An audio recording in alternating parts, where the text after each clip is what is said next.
Welcome. This video will show you the basics of list views and how you can quickly gain valuable insights into your data. Let's get started. What are list views?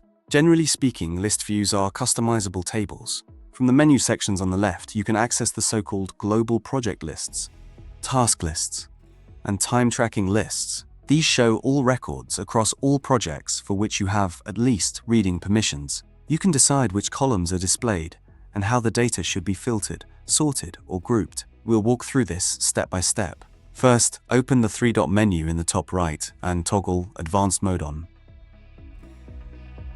Show and hide columns. With a right-click and choose columns, a dialog opens where you can select which columns to display. This lets you control which information is shown for each record. You can also search for specific terms, for example, end. To add a column, simply drag it into the list. To remove one, click the column name and drag it downward. For the project list, the following columns are useful: favorite, project name, project status, project start, project end, division, project manager, and project members. By the way, you can also rearrange the order of columns using drag and drop. For the task list, we recommend these columns: task completed, task status name, project, division, assigned to, start, due date, and effort in hours.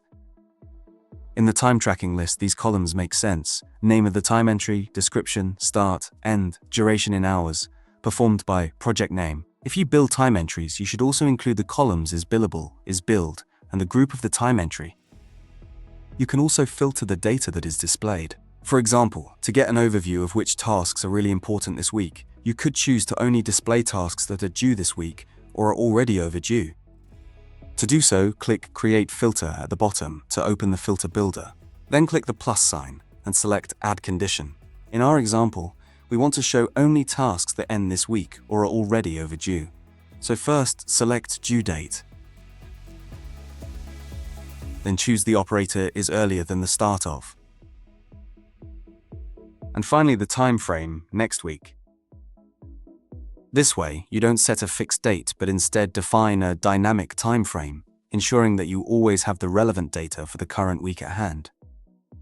To make the data even clearer and give it more structure, let's group it by project. To do this, click the column header Project and drag it upward. Now all tasks are displayed, organized by project. Of course, you can also sort the data. For example, click the Due Date column and sort the tasks in ascending or descending order by date. Once you are satisfied with your view, you can save it so you don't have to rebuild it every time. To do this, open the three-dot menu and select Save as New View. Give it a name, for example, Overdue Tasks this week, and save it. All your saved views can be found in the top right. You can also share views with your team. Simply click on the three-dot menu and Manage Views, then enable the toggle Visible for All for the view you want to share. You can find more examples on our YouTube channel and on our website, InLoox.com. See you next time.